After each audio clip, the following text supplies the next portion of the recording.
They pronounced me dead at 3:52 a.m. My husband signed the papers with steady hands. His mistress slipped on my wedding ring before my body was cold. My mother-in-law whispered plans to sell my unborn child like property. They celebrated. They laughed. They erased me. But I wasn't gone. I was trapped inside my body, listening to every word. And when I finally woke up, I made sure none of them escaped what they did. My name is Evelyn Carter, and this is the story of the night my life officially ended. At least on paper. Labor had already stretched past 16 hours. My body felt split open from the inside, every contraction tearing through me like fire wrapped in glass. I was shaking, soaked in sweat, barely able to breathe through the pain. I kept reaching for my husband's hand, desperate for something solid, something human. Lucas stood by the wall, not beside me, not holding my hand, not even watching. He was on his phone. I remember locking eyes with him through tears, silently begging him to look at me, to see me, but his attention never left the screen. That hurt more than the contractions. The doctor kept saying everything was normal. First-time labor takes time. I was strong. I was doing great. Then something shifted. I felt warmth beneath me. Not comfort, fear. Too much warmth. The nurse froze, her face draining of color. She slammed an emergency button, and suddenly the room exploded with movement. Massive bleeding. She's hemorrhaging. We're losing her. Voices blurred together as my vision tunneled. The steady beep of the monitor stretched into one long, screaming note. The edges of the room darkened, like someone was slowly dimming the world. As everything slipped away, I heard Lucas's voice one last time. Is the baby okay? Not, is my wife okay? Not, save her. Just the baby. Darkness swallowed me whole. I thought that was death, but it wasn't. I became aware of cold, sharp, metallic cold against my back. I could hear wheels squeaking beneath me, feel the movement as I was pushed through hallways. I tried to open my eyes, tried to scream, tried to move a finger. Nothing responded. A sheet brushed my face. Time of death, a tired voice said. 3:52 a.m. Inside my head, I was streaming. I'm alive. I'm right here. But my body betrayed me. They wheeled me into the morgue. The air was icy, too quiet. I heard someone humming, casual, routine, like I was just another task on a checklist. Then suddenly, wait, the voice said. I feel something. Hands pressed against my wrist. Oh my God, I feel a pulse. Chaos returned. Lights, shouting, running, and somewhere in the distance, I heard Lucas ask what was going on, his voice calm, controlled. That was the moment I realized something terrifying. They weren't afraid of losing me. They were already moving on. Waking up wasn't making up at all. My mind screamed, my body stayed silent. I could see nothing, move nothing, and yet I was painfully aware of everything around me, every word, every plan, every malicious intent. That's when I first heard Denise Carter, my mother-in-law. Her voice, cold as ice, floated down the hallway. So she's a vegetable now? How long before we can let her go? The doctor's voice answered professionally, trying to stay neutral. After 30 days, if no improvement, the family may discuss life support options. Denise chuckled softly, almost gleefully. 30 days, manageable. And then I heard Olivia Ross, my husband's assistant, the woman I had suspected for months. Her voice was soft but deadly. Once it's done, I step in. Finally, they spoke about my life as if it were a chessboard, pieces to be moved, plans to be executed. My heart, well, what I could feel of it, hammered against my ribs. I wanted to scream, to move, to claw my way free, but I was trapped. For days, I listened. Every plan they whispered, every lie they told my parents, every moment they celebrated my absence, as if I had already been erased from the world. On day 3, a nurse accidentally left a baby monitor on in the hallway. I heard the first cruel truth. My baby girl was alive, but my chosen name was discarded. They had named her Lily, denying me the right to call her by the name I'd dreamed of. They won't let the parents visit, Denise said.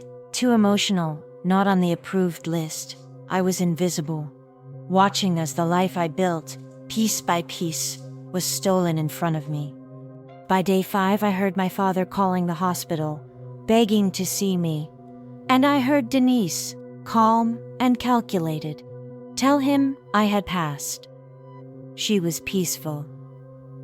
A small funeral is planned, she said, with such precision that my parents believed her entirely. I cried silently, only my tears moving, because even they didn't obey me. By day 7, Olivia had moved into my house. The nurses whispered in shock at the audacity. She's wearing the wife's clothes. They're having a party tonight, celebrating the baby. And every day my mind screamed. My body remained still. On day 14, I overheard Denise meeting with an insurance agent. $500,000. Day 30. That was the timeline she had planned. That was how long they intended to wait before legally killing me. I was still alive. They didn't know I could hear. I was trapped, but not defeated. Something inside me burned, something that refused to let them win. I had 30 days to fight from inside a body that refused to obey me. 30 days to witness their crimes and prepare my return. And I promised myself, when I woke, every one of them would pay. By the second week, I wasn't just invisible, I was erased. Nurses talked around me like I was furniture, assuming I couldn't hear. That's how I learned how fast my life was being rewritten. Olivia wasn't visiting anymore, she was living my life. She moved in completely, one nurse whispered while adjusting my IV. Brought clothes, makeup, everything. You'd think she was the wife. The other nurse shook her head. She's already calling the baby hers. My chest tightened. My lungs wanted to scream. Olivia began visiting my room every afternoon. She'd stand near my bed, studying my face, like she was checking to make sure I was truly gone. You should have seen the house, she said one day, casually, like we were old friends. I changed the curtains. They were depressing. And the nursery, I redid it. Neutral colors. Something fresh. She leaned closer. Lucas says you wouldn't mind. I tried to blink, to move, to react. Nothing. Lucas came less often, but when he did, it wasn't to see me. It was to reassure himself. She's not going to wake up, Denise told him once, right outside my room. The doctor said so. Lucas exhaled, like someone unburdened. Good. That single word shattered something inside me. On day 10, I heard about the party, a welcome home baby party, a nurse said in disbelief. The baby's barely a week old and the mother's upstairs in a coma. They described it in pieces over days. Music, laughter, champagne glasses clinking. Olivia wearing my dress, Lucas introducing her as Lily's mother. Worst of all, my parents had shown up. Denise had sent them the wrong address and time. They arrived late, confused, desperate, only to find security blocking them from my home. That's my daughter's baby, my mother screamed. And Denise replied, cold as stone, not anymore. My heart monitor spiked that day. Nurses rushed in, alarmed. Automatic response, one of them muttered. But another nurse frowned. Or maybe she heard something. I wanted to reach for that nurse. I wanted her to know I was still here. Instead, I lay there while my family was pushed out of my own home, while another woman cradled my child, while my husband let it all happen. They didn't just replace me, they buried me while I was still breathing. But buried things don't always stay underground. Sometimes they come back. By day 14, the reality was suffocating. I wasn't just trapped in my own body, I was watching them rewrite my life as though I'd never existed. And then came the ultimate betrayal, my own funeral. I heard Denise pacing outside my room, her voice clipped and authoritative over the phone. Yes, early morning, small, private, only immediate family, she said. Everything else handled. My parents, desperate to honor me, were intentionally misled. Denise had changed the address, the time, everything. By the time they arrived, the casket was already lowered into the ground. A handful of mourners had gathered. Flowers obscured faces. My father's voice was muffled in the chaos. My mother had been forced aside. They had successfully erased me. I could hear the murmurs through the hallway, nurses talking, shocked at the audacity. "She's literally alive upstairs," one whispered. "How can they do this?" "She's already a week old," the other replied, shaking her head. "And the mistress is acting like the mother." I clenched my jaw. My child, my baby girl, Lily, was being celebrated by strangers who had no right to touch her. I felt a wave of nausea, helplessness, and rage crash over me. Every heartbeat echoed in the silent void of my unresponsive body. Later, I overheard Denise instructing Olivia on insurance and life support. 500,000 if everything goes according to plan. Day 30, we pull the plug, she said with surgical precision. Olivia agreed softly. Understood. It's perfect. I realized in that moment just how calculated they were. They had designed every detail of my death, every lie, every theft, every celebration. And all I could do was watch. Even as I lay there, my body refused to respond. Every fiber screamed to move, to fight, to reclaim what was mine, but my limbs betrayed me. Yet within me, a fire ignited. 30 days. That was all they had. 30 days before they would legally end me and sell my child. 30 days before they believed the world would forget me entirely. And I silently vowed something. They could steal my life. They could lie, cheat, and celebrate. But they could never steal my soul. Every plot, every whisper, every moment of cruelty, I stored it all.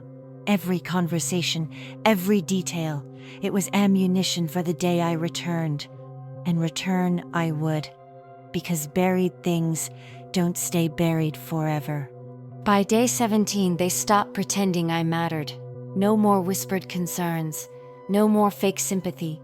I was officially a problem waiting to be removed.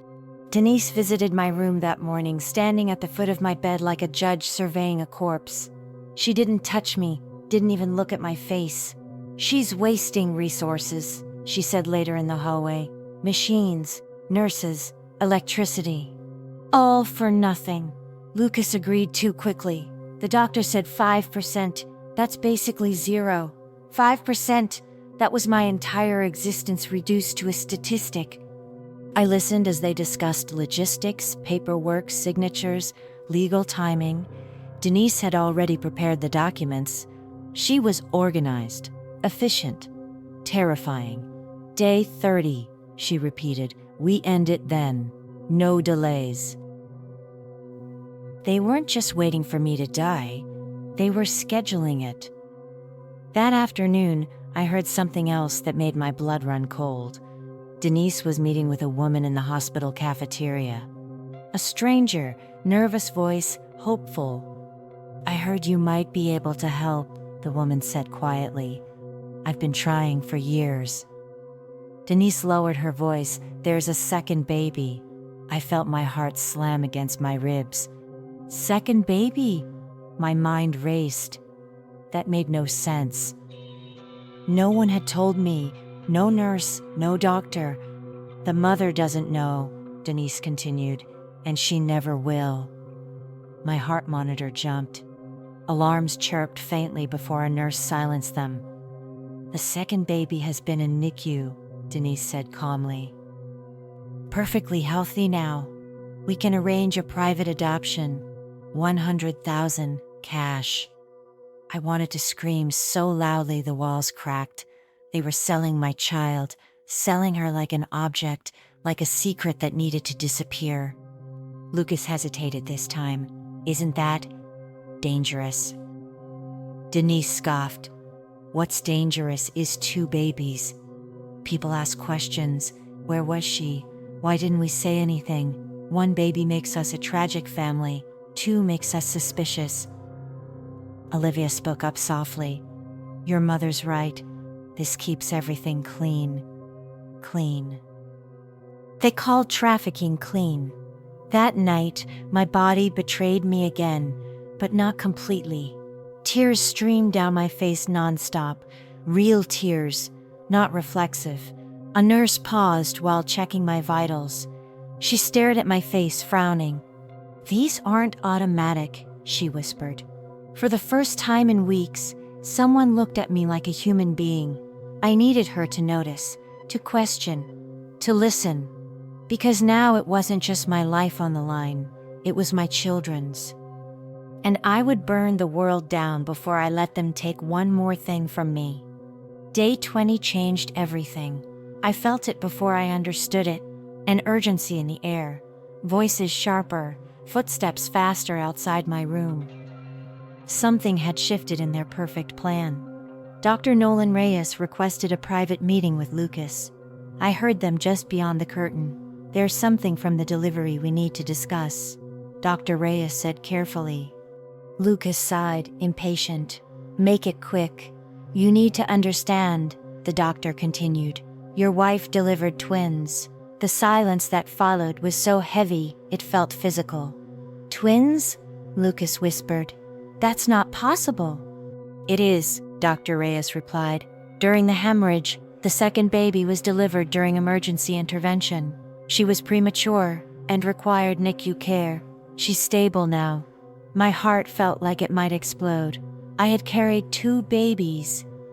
2 lives inside me, and they had hidden one. Why wasn't I told? Lucas snapped.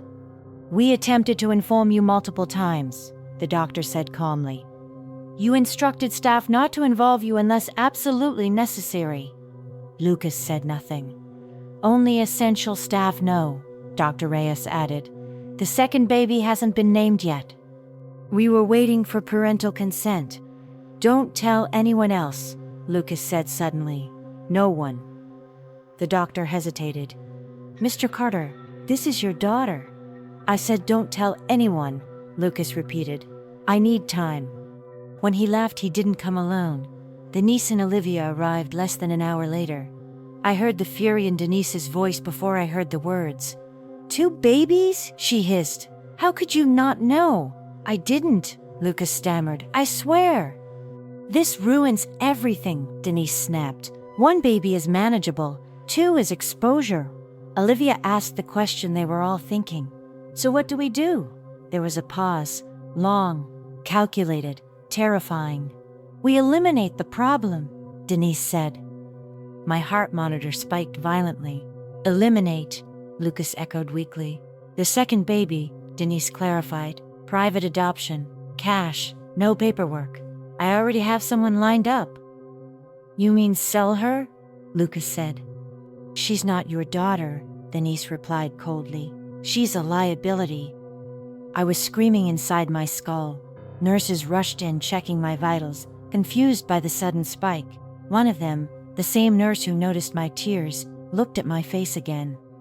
She reacts every time those people are here, she said quietly. Something in her voice changed. Suspicion, concern, hope. When she left, She didn't go back to the station. She went to her supervisor, and for the first time since I was declared dead, the walls around their lives began to crack. The hospital didn't sleep that night. I could feel it in the rhythm of footsteps, in the hushed urgency of voices that no longer sounded casual. Something had shifted, not in my body yet, but in the world around me. The nurse who had noticed my tears came back with her supervisor. They stood near my bed, speaking softly, like I was fragile glass. The supervisor frowned. "You think she can hear them?" "I think she's been hearing everything." They stood there longer than anyone else ever had, not adjusting machines, not checking charts, just watching me, really watching. "Evelyn," the supervisor said quietly, "if you can hear me, try to respond. Anything." I tried. God, I tried. I screamed at my fingers. I begged my eyelids. I willed my body to obey. Nothing moved, but a tear slipped from the corner of my eye. The supervisor inhaled sharply. "That's not reflexive." From that moment on, everything changed. Security began appearing more often. Social services was contacted quietly. Conversations around my room became coded, careful. And outside, my enemies were unraveling. Denise came storming down the hallway the next morning. "Why are there social workers asking questions?" she demanded. Lucas looked uneasy. "They think she can hear." "That's impossible," Denise snapped. "The doctor said coma." "Locked in coma," Olivia corrected too quickly. Denise's eyes narrowed. "What did you just say?" "Nothing." Silence. Fear had entered the room. They started arguing in whispers, but walls listen. So do nurses. So do cameras. That afternoon, I heard Denise make a phone call that sealed her fate. "The arrangement is still on," she said sharply. "Yes, cash only. Tomorrow night." Tomorrow. They were moving fast. That night, something inside me shifted. It wasn't dramatic, no miracle surge of strength, just awareness, sharp and focused. My right hand twitched, barely. The nurse saw it. She froze. "Did you see that?" she whispered to another nurse. They watched. I did it again. This time, on purpose. My finger moved. The room erupted. Doctors were called. Tests were run. Voices overlapped in disbelief. Muscle response. Intentional movement. She's waking up. But Denise didn't know yet. Lucas didn't know yet.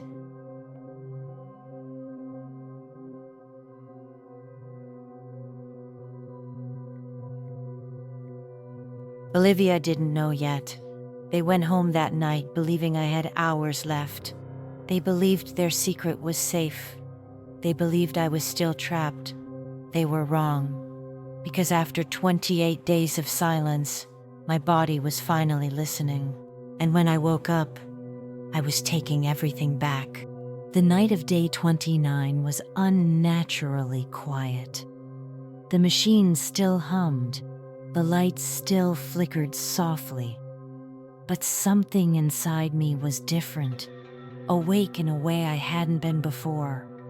My thoughts were no longer trapped in panic. They were sharp, focused, waiting. A doctor stood at my bedside, checking my pupils. "Evelyn, if you can hear me, try to open your eyes." I gathered every ounce of strength I had left, every memory, every injustice, every threat to my children.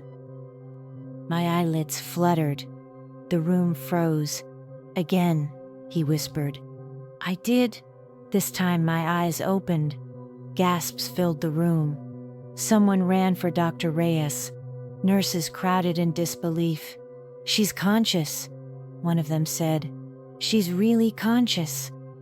The first word that clawed its way out of my throat wasn't my husband's name. It wasn't help. It was babies. Plural. Dr. Reyes leaned in. "Evelyn, do you understand where you are?" "Yes," I rasped. "Do you know about the twins?" I looked straight at him. I know everything. His face went pale.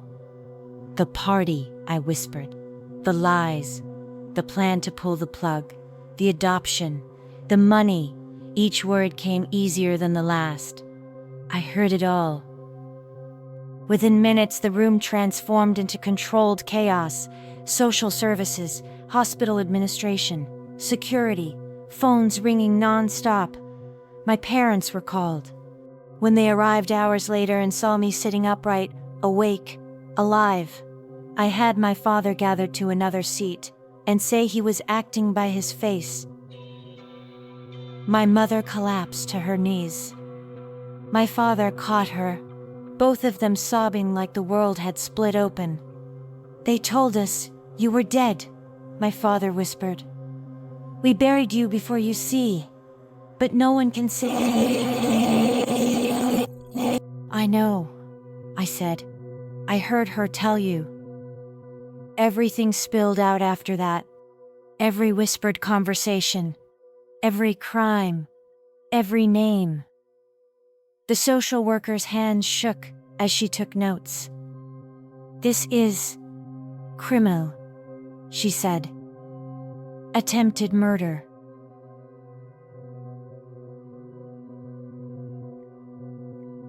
Child trafficking.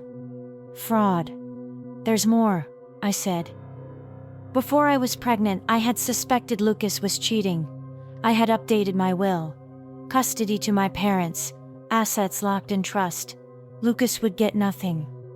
My father's lawyer arrived before sunrise, and then, like the universe had perfect timing, Dr. Reyes checked his watch. 10 a.m., he said quietly. That's when they scheduled termination of life support. I smiled for the first time in weeks. Good, I said. I'll be awake to greet them, because after 29 days of being buried alive, I was finally back. And they were about to walk straight into their own nightmare. At exactly 10 a.m., the door to the ICU swung open. They walked in, smiling. Lucas held a coffee like it was any other morning. Denise clutched a folder of papers, the kind meant to end lives. Olivia followed behind them, wearing my perfume. I recognized it instantly. I had worn it on our wedding day. They were laughing. They didn't see me at first. Then Lucas looked up. The coffee cup slipped from his hand and shattered on the floor. Olivia screamed. Denise staggered back like she'd seen a ghost. I was sitting up in bed, alive. "Good morning," I said calmly. "You're right on time." Lucas's mouth opened, but no sound came out. "This isn't possible," Denise whispered. "You were brain dead." "No," I replied. "I was listening." Olivia turned to run, but stopped cold when 2 police officers stepped into the doorway. "Nobody move," one of them said. I turned my gaze back to Lucas. "Did you ever tell anyone about our second daughter?" His face drained of color. "Oh, right," I continued softly. "You planned to sell her. $100,000. Cash." Denise lunged forward. "You can't prove that. She was in a coma." The social worker stepped beside my bed and opened a thick folder. Hospital testimony, recorded hallway conversations, witness statements. And, she paused, home security footage. Lucas froze. I smiled, not kindly. "I installed cameras months before I got pregnant," I said. "When I suspected the affair." Olivia began crying. Mascara streaked down her face. "I didn't know about the baby sale," she sobbed. The officer turned to Lucas.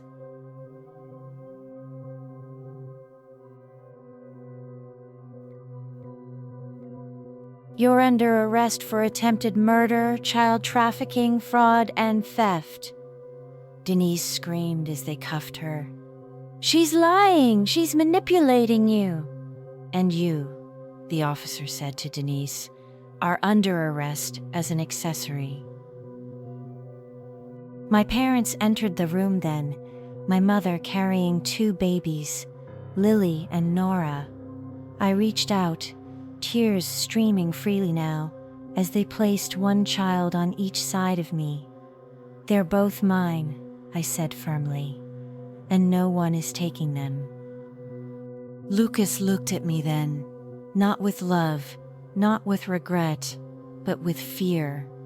I leaned forward slightly. "You tried to bury me," I whispered. "You should have made sure I was dead." As they were dragged away screaming, I held my daughters close. The silence they left behind was the most beautiful sound I had ever heard.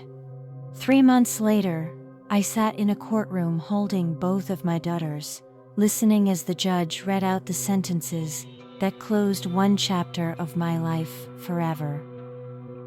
Lucas Carter was sentenced to 8 years for attempted murder, child trafficking, and fraud. He lost all parental rights permanently. The judge didn't even look at him when he said it. Lucas was already irrelevant. Denise Carter received 5 years for conspiracy and attempted murder. Yes, attempted murder, because scheduling the death of someone who could recover is exactly what it sounds like.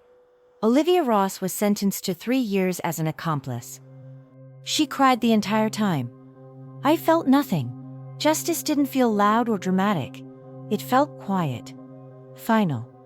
Every asset Lucas once touched was liquidated. The house sold. The insurance money locked into a trust for Lily and Nora's future. College, safety, freedom. Things their father tried to steal from them before they could even open their eyes. I moved in with my parents for a while. Healing doesn't happen alone. It happens in familiar arms, in sleepless nights rocking babies who don't know how close they came to being taken from me. I started writing. At first it was just therapy. Then it became a book. Then it became a movement. Hospitals began inviting me to speak about patient rights, about listening to families, about the dangers of silence. Turns out people don't forget stories like mine. But my favorite part of life now isn't the speeches or the justice. It's this moment. I'm sitting in a park watching Lily and Nora toddle across the grass in matching yellow dresses my mother stitched by hand. They stumble. They laugh. They chase butterflies they'll never catch. They are alive. So am I. Lucas tried to erase me. Denise tried to bury me. Olivia tried to replace me. They failed because they forgot one thing. I am a mother, and you don't bury mothers. You plant them. And when we grow back, we grow roots strong enough to tear through concrete.